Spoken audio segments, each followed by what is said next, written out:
Wanita itu secara tidak sengaja menemukan album foto suaminya dengan kekasih pertamanya. Saat itulah dia menyadari, selama 40 tahun pernikahan mereka, setiap kali suaminya pergi untuk urusan bisnis, sebenarnya dia pergi untuk menemui cinta pertamanya. Ternyata dia telah mengkhianatinya selama 30 tahun. Wanita itu dipenuhi amarah, membawa album foto itu dan meninggalkan ruang tamu. Namun, sang suami sama sekali tidak memperhatikan bahwa raut wajah istrinya tampak aneh. Sebaliknya, dia malah mendesaknya untuk segera membuatkan teh untuk murid-muridnya. Kemudian, dia melirik arlojinya dan mencari alasan, mengatakan bahwa dia ada kuliah di sore hari untuk pergi. Tapi dia tidak menyangka bahwa istrinya akan menghentikannya, tidak mengizinkannya pergi ke kuliah.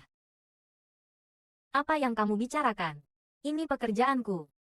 Seorang profesor sepertiku memberikan kuliah di luar, bukankah itu hal yang wajar? Gong Huaiqian, selama bertahun-tahun ini, kamu selalu pergi, hanya untuk memberikan kuliah. Apa maksudmu? Mencurigaiku. Setiap kali aku pergi untuk memberikan kuliah, ada beritanya di internet. Kapan aku pernah membohongimu? Melihat suaminya masih tidak mau mengaku, memperlakukannya seperti orang bodoh. Wanita itu langsung membuka album foto dirinya dengan cinta pertamanya, menanyai suaminya mengapa setiap kali dia pergi untuk memberikan kuliah, dia selalu bersama wanita ini, dan selama lebih dari 30 tahun. Hal itu tidak pernah berhenti. Mengapa dia menipnya seperti ini? Namun, pria itu malah balik menuduhnya, memarahi wanita itu karena telah mengacak-acak barang-barangnya. Tidak tahukah dia bahwa tindakan seperti itu sangat tidak sopan? Terlebih lagi, selama bertahun-tahun mereka saling menghormati, dia sama sekali tidak mempercayainya. Namun, yang tidak diketahui pria itu adalah bahwa emosinya yang meluap-luap saat ini telah menjelaskan segalanya. Ya, aku dan Ayun saat muda memang memiliki sedikit perasaan, tapi sekarang kami hanya teman sekelas. Lagi pula, kita semua sudah tua. Apa yang bisa kita lakukan? Kamu benar-benar wanita jalang.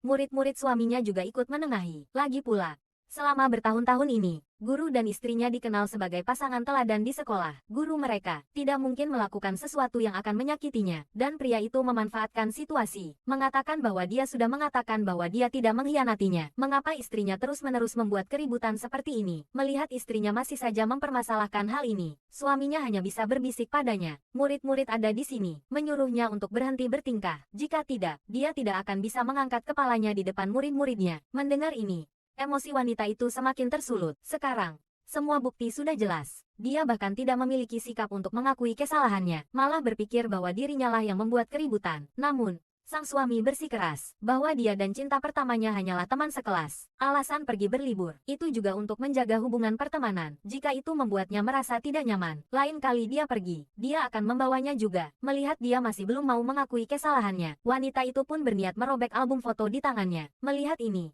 sang suami segera menghentikannya. Di antara mereka berdua yang sedang bertengkar, sang suami langsung mendorong wanita itu hingga terjatuh. Kepalanya pun terbentur ujung meja. Tepat ketika semua orang terkejut dan bingung, putra dan menantu perempuan mereka kebetulan baru saja kembali. Melihat hal ini, para murid bergegas meminta mereka untuk membujuk guru dan istrinya. Melihat hal itu, sang putra membantu wanita itu berdiri, dan dengan suara rendah memperingatkannya untuk tidak membuat keributan lagi. Drama pendek Shirayuki Rina. Ayahmu telah mengkhianati ibumu, mengkhianati selama 30 tahun penuh. Pengkhianatan. Bagaimana mungkin ayahku berkhianat? Ibu, sudahlah. Jangan membuat keributan lagi. Lihat semua foto ini. Ini foto dia dan selingkuhannya. Mengkhianatiku di belakangku. Ini bukti selama 30 tahun. Setiap kali dia bilang pergi mengajar, menyuruhku di rumah untuk melayani orang tua, dan merawat anak-anak. Dia malah pergi dengan selingkuhannya, berlibur dan bersenang-senang. Wanita itu mengira bahwa putranya, setelah melihat foto-foto ini, akan membantunya mendapatkan keadilan. Tapi putranya hanya melihat foto-foto itu sekilas. Tidak hanya tidak membantunya, malah menuduh wanita itu picik dan egois. Ayah hanya pergi keluar, berfoto dengan teman sekelas saja. Dia bersikeras membuat keributan di depan begitu banyak orang. Bertengkar hebat dengan ayah, menuduhnya. Orang setua itu masih saja cemburu seperti gadis kecil. Ayah mengajak seluruh keluarga kita makan bersama Bibi Ning beberapa kali. Dia adalah orang yang paling pengertian, baik hati dan pengertian. Di kepalanya, sama sekali tidak mungkin ada pikiran kotor seperti itu. Lagi pula, Bibi Ning, setiap kali sebelum keluar rumah, selalu berpakaian rapi dan bersih. Mana seperti kamu, sepanjang hari berantakan dan kotor. Wajar saja ayahku menyukainya. Itu hal yang wajar. Benar, Bu, Bibi Ning orang yang sangat baik. Saat aku dan Bayan menikah, dia bahkan memberi kami satu set perhiasan emas. Aku juga suka Nenek Ning. Dia membelikan permen untuk Rui-Rui, sedangkan kamu, nenek jahat, tidak mengizinkanku makan. Ayah, kita ganti nenek lain. Ya. Lihat, Bu. Bahkan cucumu sendiri tidak menyukaimu. Sikapmu yang tidak masuk akal ini. Sudahlah, hentikan. Bai Xing. Nak, ibu sudah masak. Makan. Makan apa? Tidak lihat aku sedang bekerja. Aduh, maaf ya. Ibu tidak tahu kamu sedang bekerja. Kalau begitu ibu tidak akan mengganggumu lagi. Punya ibu sepertimu, benar-benar sial 8 turunan, tidak bisa membantu apa-apa. Seandainya Bibi Ning adalah ibuku, pasti menyenangkan. Sudahlah, jangan beres-beres lagi, keluar Bai Xing. Jangan pernah menggangguku lagi. Jadi kalian semua sudah tahu sejak lama. Kalian semua tahu. Hanya aku sendiri yang tidak tahu apa-apa. Apakah kalian merasa bersalah padaku? Guru tidak mungkin berkhianat, kan? Tapi kenapa Simu begitu emosional? Mungkin saja benar. Aku percaya pada karakter guru. Guru sama sekali tidak mungkin berkhianat. Simu sangat marah. Membuat keributan seolah-olah Sifu benar-benar berkhianat. Bisakah kamu berhenti bertingkah seperti ini? Bisakah kamu sedikit memikirkan reputasiku? Kau yang berkhianat. Kau sendiri yang tidak punya malu. Masih saja bilang aku tidak memikirkan reputasimu. Aduh, ibu, ayah dan dia hanya pergi berlibur. Hanya berfoto bersama. Di antara mereka, hanya persahabatan lama yang murni. Sama sekali tidak ada pengkhianatan.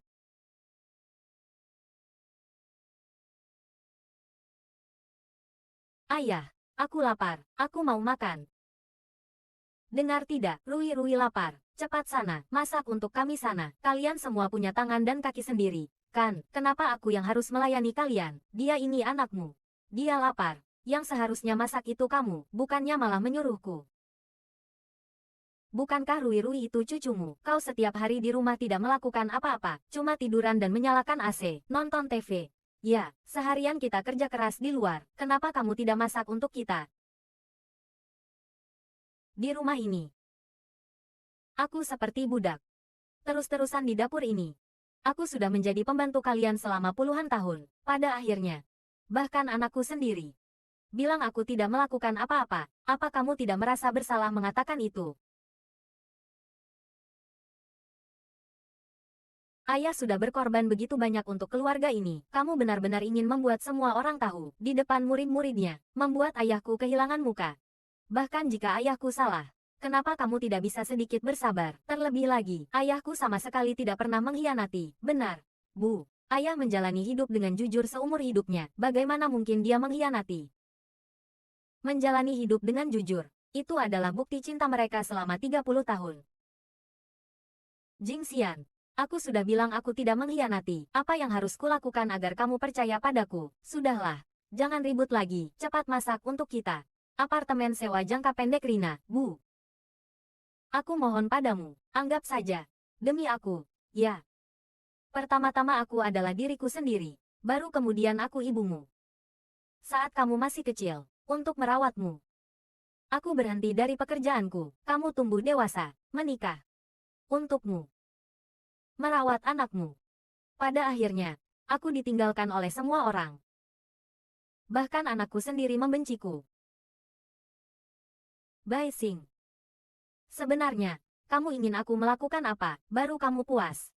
Sudahlah, jangan ribut lagi. Jika kamu bersikeras menuduhku berkhianat, aku tidak akan berkata apa-apa lagi. Tapi Jing Xian, selama bertahun-tahun ini, aku tidak pernah bermaksud untuk menghancurkan keluarga kita. Kamu adalah satu-satunya dalam hidupku, tidak mungkin meninggalkannya.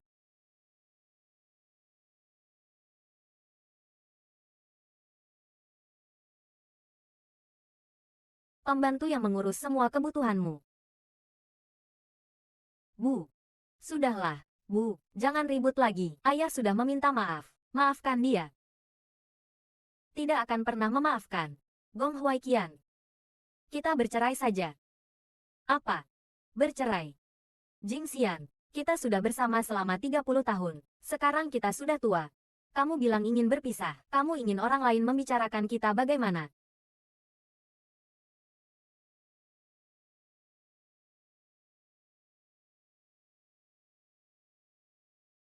Kamu menduakanku.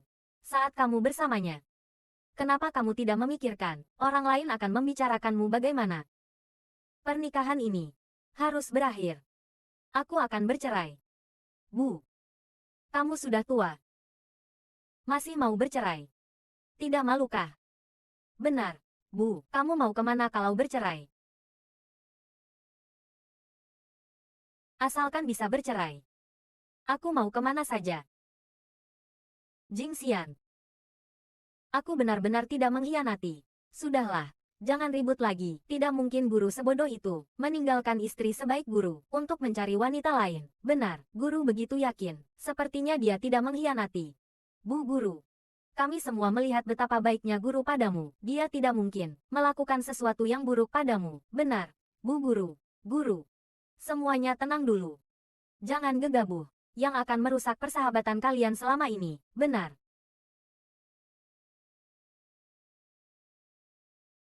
Jing Xian. Aku bersumpah. Hubunganku dengan Ning Yun bersih. Aku tidak pernah melakukan hal buruk padamu.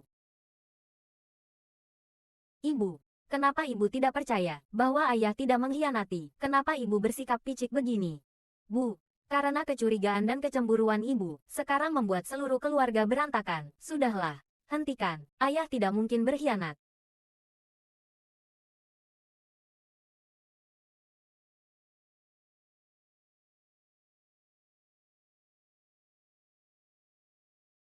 Suami, kenapa kamu belum pergi?